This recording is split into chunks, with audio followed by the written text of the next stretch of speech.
Hello student, कैसे हो? आशा करता हूँ ठीक ही होंगे।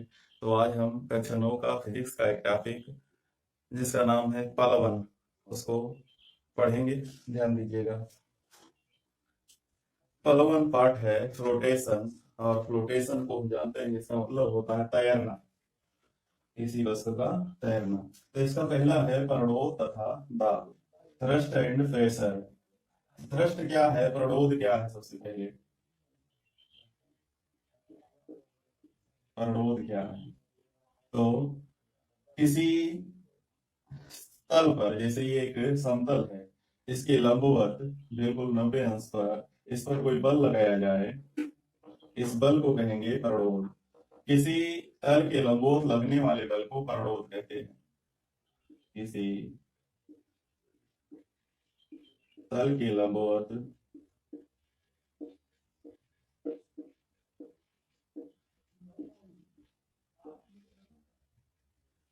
किसी तल के लंबवत लगने वाले बल को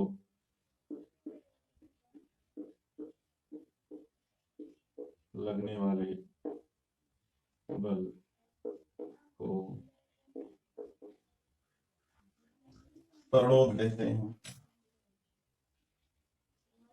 प्रणोद कहते हैं।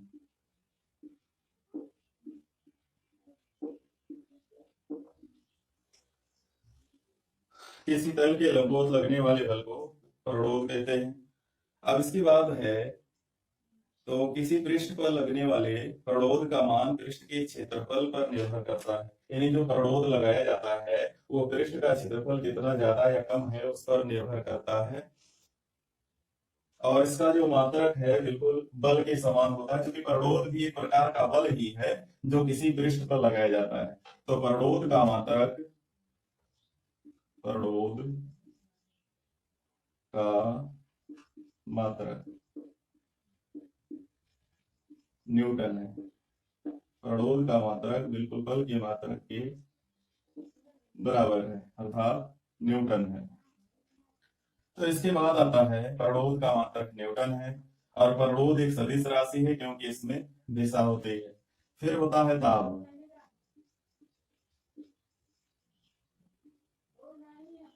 प्रेशर, दाब क्या है? अब किसी तल के लंबवत लगने वाले बल को प्रणोद कहते हैं। बिल्कुल इससे मिलता जुलता है। किसी एकांत क्षेत्रफल पर लंबवत लगने वाले प्रणोद को, लंबवत या किसी एकांत क्षेत्रफल पर लगने वाले प्रणोद को, वाले प्रणोद को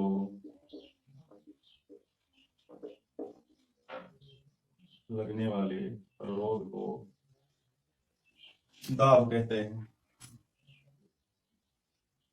दाब कहते हैं।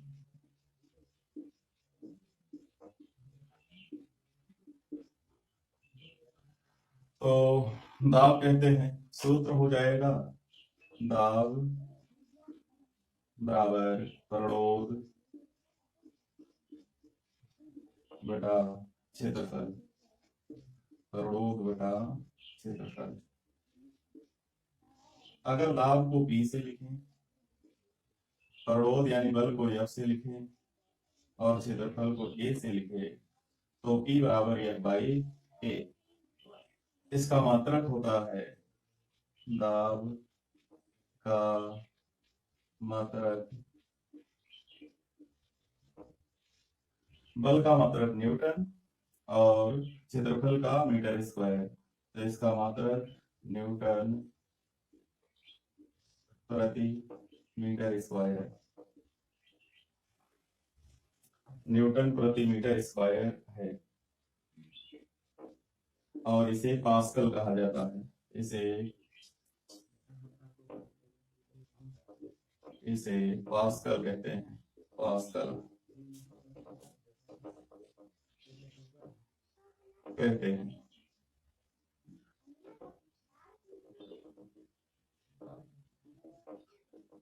तो दाब किसी एकांक क्षेत्रफल पर लगने वाले परिरोध को ही दाब कहा जाता है। दाब बराबर परिरोध घटा क्षेत्रफल, और परिरोध यानी बल ही है, तो P बराबर pressure is equal to force by area, और दाब का मात्रक न्यूटन प्रति मीटर स्क्वायर है, इसे पास्कल कहा जाता है। तो इतना है, परिरोध और दाब है। एक पास्कल होता है, एक पास्कल में 1 न्यूटन प्रति मीटर स्क्वायर, 1 पास्कल 1 न्यूटन प्रति मीटर स्क्वायर। इसको अगर संकेत रूप में लिखें तो 1 पास्कल का संकेत PA, 1 न्यूटन प्रति मीटर स्क्वायर, ये दोनों में संबंध है। इसके बाद आगे देखते हैं।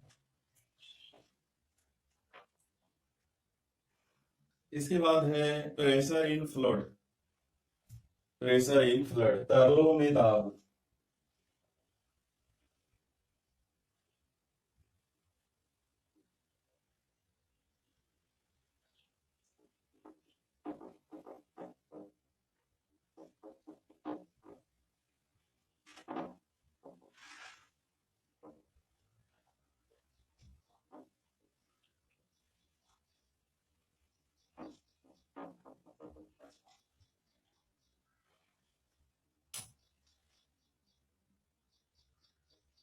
तरलों में दाब। तो सबसे पहले तरल क्या है? तो जिन पदार्थों में बहने का गुण पाया जाता है उनको तरल कहते हैं। तो यहाँ पर जो तरल है हमारा, वो द्रव और गैस है। द्रव और गैस दोनों को तरल कहा जाता है। तो जो द्रव्य होते हैं 3 प्रकार के, ठोस, द्रव और गैस। ठोस में बहने का गुण नहीं पाया जाता, लेकिन द्रव और गैसों में बहने का गुण पाया जाता है, तो इनको तरल कहते हैं। तरल दाब क्या है? किसी तरल के द्वारा, जैसे कोई बर्तन है, इसमें कोई तरल भरा हुआ, द्रव या गैस भरी हुई, तो ये जो तरल है ये इसकी तली में, इसकी तली पर, बर्तन की दीवारों पर, सब जगह दाब डालता है, जिसको हम तरल दाब कहते हैं। तो किसी तरल द्वारा, जिस यानी कोई तरल जिस बर्तन में रखा जाता है, बर्तन की तली पर, चारों दीवारों पर दाब डालता है, जिसे हम तरल दाब कहते हैं। तरल दाब के संबंध में एक पास्कल वैज्ञानिक थे, जिनके नाम पर इसका मात्रक पास्कल रखा गया है। उन्होंने एक प्रयोग किया था। उन्होंने एक बर्तन लिया, उन्होंने एक बर्तन लिया और इस बर्तन में, इस बर्तन में उन्होंने कोई तरल पदार्थ भर दिया, मान लो द्रव जल भर दिया। इस बर्तन में उन्होंने जल भर दिया, पूरी तरीके से इसको जल से भर दिया। फिर उन्होंने जल भरने के बाद पास्कल ने क्या किया, इसके चारों तरफ, इसमें इसमें इधर और इधर, हर तरफ इस पर एक एक पिस्टन लगा दिया।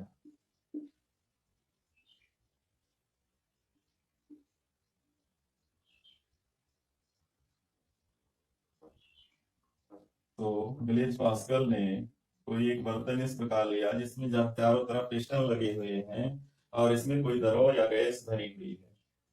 तो अब पास्कल ने क्या किया, पास्कल ने एक यहाँ पर दाब लगाया P1 या दाब P, इसको अंदर की तरफ एक दाब लगाया इस पर, और उन्होंने दाब मापी का प्रयोग किया और यहाँ पर दाब मापी लगाया। यहाँ प्रेशर नापा P1, यहाँ प्रेशर नापा P2, यहाँ प्रेशर नापा P3, और जब इसकी तुलना किया उन्होंने, यहाँ से अंदर की ओर दाब लगाया तो ये पिस्टन जो है बाहर की ओर भागने लगते हैं, बाहर की ओर भागने लगते हैं। और पास्कल ने जब इसका अध्ययन किया तो देखा कि जितना उन्होंने यहाँ से दाब लगाया था, मान लो उन्होंने 10 पास्कल दाब लगाया, तो यहाँ पर क्या होना चाहिए कि 10 पास्कल 3 भागों में बढ़ जाना चाहिए था।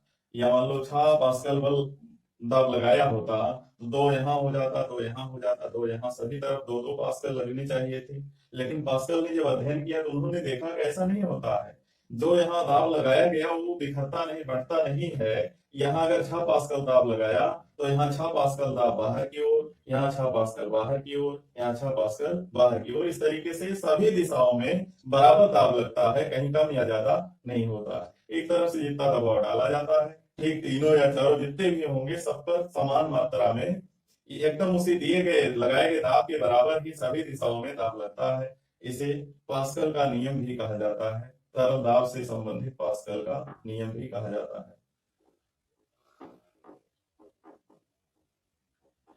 यानी किसी तरल पर लगाया गया दाब उसी के बराबर सभी दिशाओं में लगने लगता है। आगे है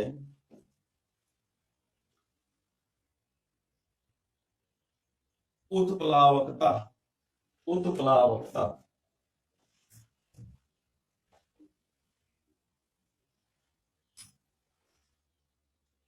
उत्प्लावकता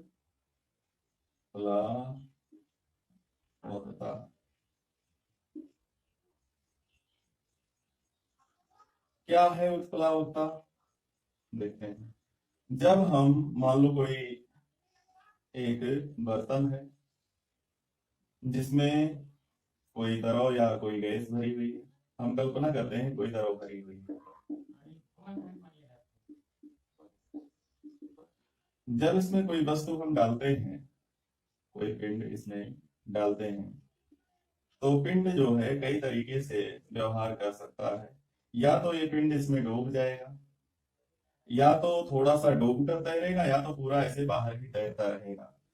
तो 3 तरह का व्यवहार होता है। किसी पिंड को यदि जल में या किसी द्रव में डाला जाए तो 3 तरीके से व्यवहार करता है। या तो इसमें पूरी तरह डूब जाता है, या तो डूब कर तैरता है, डूब कर इसकी सतह होकर तैरती रहेगी, या थोड़ा सा डूब कर या ऊपर ही तैरता रहता है। तो उत्प्लावकता क्या है? जब किसी वस्तु को किसी द्रव में डुबाया जाता है तो द्रव द्वारा वस्तु पर ऊपर की ओर एक बल लगता है। इस बल को उत्प्लावन बल कहते हैं या उत्क्षेप कहते हैं, और द्रव की इस प्रकृति को उत्प्लावकता कहते हैं। जब हम किसी वस्तु को द्रव में डालते हैं तो यह डूब भी सकती है, डूब कर तैर भी सकती है, या बिल्कुल ऊपर भी तैर सकती है।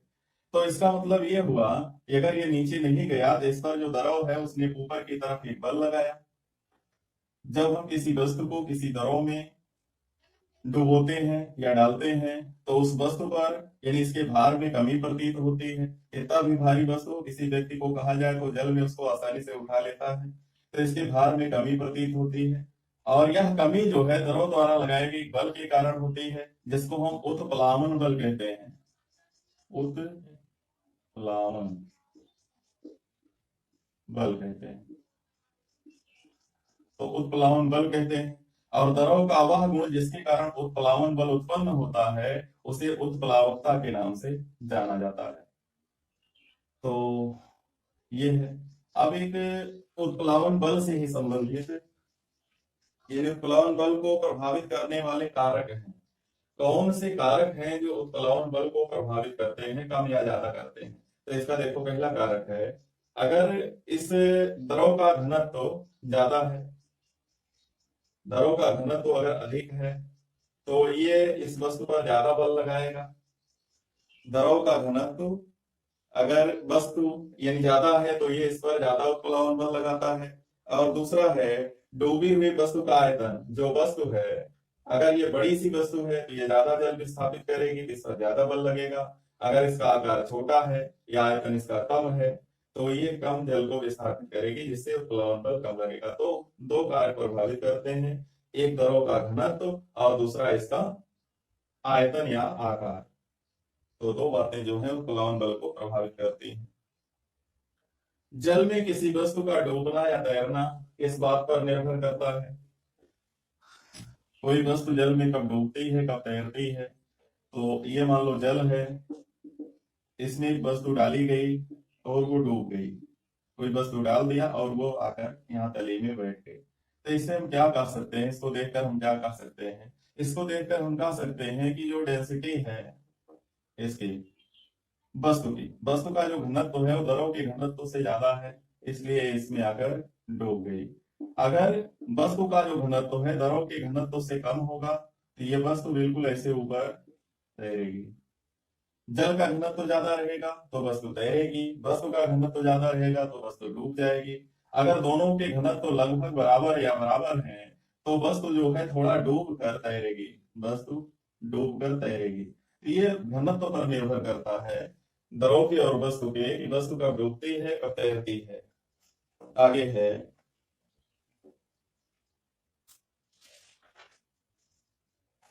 घनत्व क्या है। हमने बार बार घनत्व शब्द प्रयोग किया, तो घनत्व है क्या देखते हैं। एक ले लेते हैं प्लास्टिक,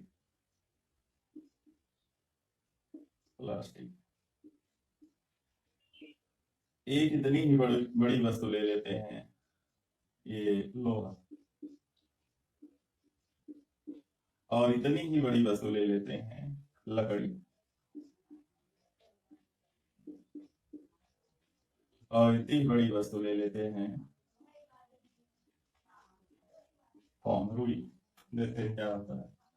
तो अगर हम देखें तो मान लो सबकी लंबाई चौड़ाई ऊंचाई 1 घन मीटर है, 1 घन मीटर, इसका भी 1 घन मीटर, ये भी 1 घन मीटर, सभी एक ही घन मीटर के हैं, ये भी एक ही घन मीटर का है। आप बताएंगे तीनों बिल्कुल एक ही घन मीटर, यानी आकार सबका, आयतन सबका समान है। अब देखेंगे इनका द्रव्यमान कितना है। जब हमने इसको देखा तो ये आया 5 किलोग्राम, जब हमने इसको देखा ये आया 15 किलोग्राम, अब जब हमने इसको देखा तो ये आया 8 किलोग्राम, जब हमने इसको देखा ये आया 1 किलोग्राम। तो अब दो बातें होती हैं, जब हम कोई वस्तु लेते हैं तो उसका एक तो साइज होता है, आयतन होता है, और दूसरा उसका द्रव्यमान होता है। दो बातों पर कोई वस्तु जो है वो, उसमें दो बातें जरूर होती हैं, एक तो उसका आयतन, दूसरा उसका द्रव्यमान। तो हम देखते हैं कि सभी का द्रव्यमान समान है और सभी का आयतन समान है, सभी के द्रव्यमान अलग अलग है। तो जिनका द्रव्यमान कम है उतने ही आयतन पर इनका घनत्व कम होगा और इसका घनत्व सबसे ज्यादा होगा। यानी 1 घन मीटर में द्रव्य की मात्रा ही, 1 घन मीटर में किसी वस्तु में उपस्थित द्रव्य की मात्रा ही उसका घनत्व कहलाता है। एकांक आयतन में उपस्थित द्रव्य की मात्रा को वस्तु का घनत्व कहते हैं। तो घनत्व का मतलब समान आकार का, यदि वस्तु समान आकार की वस्तुएं ले ली जाए, जिनका द्रव्यमान ज्यादा रहेगा उसका घनत्व ज्यादा होगा, और जिनका द्रव्यमान कम रहेगा उसका घनत्व कम होगा। तो घनत्व क्या है, एकांक आयतन में उपस्थित द्रव्य की मात्रा को ही वस्तु का घनत्व कहते हैं। एकांक आयतन में उपस्थित द्रव्य की मात्रा को ही वस्तु का घनत्व कहते हैं। तो हो गया घनत्व बराबर द्रव्यमान बटा आयतन, ये सूत्र है। तो अगर इसका मात्रक लिखें, घनत्व का मात्रक, द्रव्यमान का मात्रक अर्थात किलोग्राम बटा आयतन का मात्रक अर्थात घन मीटर, किलोग्राम प्रति घन मीटर या ग्राम प्रति घन सेंटीमीटर, ग्राम प्रति घन सेंटीमीटर, ये इसके मात्रक है। इस तरीके से हम घनत्व को निकाल सकते हैं, घनत्व की मात्रक को लिख सकते हैं।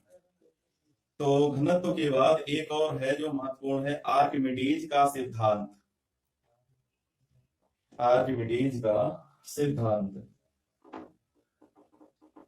एक वैज्ञानिक थे जिन्होंने उत्प्लावन बल का, उत्प्लावकता के नियम का ही प्रयोग किया, और उन्होंने एक बर्तन ले लिया, इसमें जल भर दिया बिल्कुल इसके मुंह तक इसके जल भर दिया, फिर उन्होंने एक कमानीदार तुला ले लिया। कमानीदार तुला जानते हो कि एक स्प्रिंग वाली तुला होती है, जिसमें यहाँ पर अंदर में पैमाना लगा होता है और बाहर जो है इस पर एक हुक लगा हुआ होता है। तो इसमें इन्होंने बांध कर एक पिंड को इसमें लटकाया जल में। इस पर लिखे होते हैं मात्रक। यहाँ से एक स्प्रिंग लगी होती है, यहाँ पकड़ने के लिए हैंडल लगा होता है। तो उन्होंने क्या किया, इसको एक पिंड को इसमें बांध कर कमानीदार तुला में इसको लटकाया और उन्होंने देखा कि हमने इसको पिंड को लटकाया तो यहाँ से जल बाहर निकलकर यहाँ किसी बर्तन में आके गिर गया। यहाँ कोई लगा हुआ टैप जिससे यहाँ से बर्तन से जल निकला और ये आकर किसी दूसरे बर्तन में इकट्ठा हो गया। जब एकदम यहाँ तक टैप तक जल भरा हुआ था तो जब हम वस्तु डालेंगे तो बिल्कुल तुरंत जल निकलने लगेगा। उन्होंने देखा कि मान लो ये जो पिंड लटकाया उन्होंने 1 किलोग्राम का था, 1 किलोग्राम का, और यहाँ जो जल निकला इसको जब उन्होंने देखा कि ये भी 1 किलोग्राम ही निकला था। पिंड का द्रव्यमान था 1 किलोग्राम और जो यहाँ से जल निकला वो भी है 1 किलोग्राम।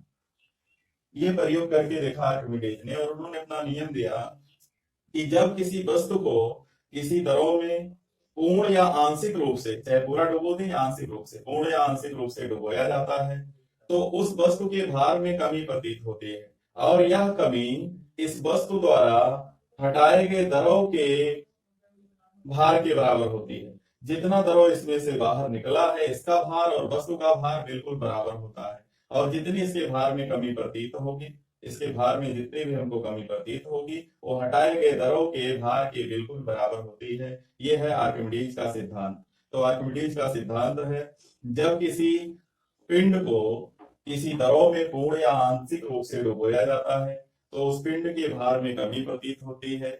यह कमी वस्तु द्वारा या पिंड द्वारा हटाए गए जल के भार के बराबर होती है। यह है आर्किमिडीज का सिद्धांत।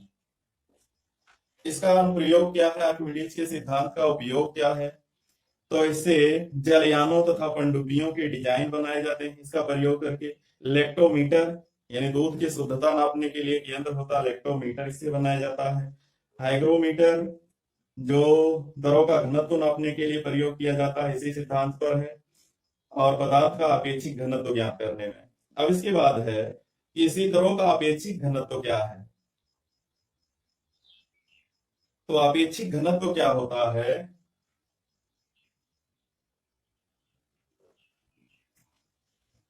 किसी पदार्थ का आपेक्षिक घनत्व, आपेक्षिक रिलेटिव डेंसिटी, ये होता है पदार्थ का घनत्व, पदार्थ का घनत्व बटा जल का घनत्व। जल कहें या दरों कहें,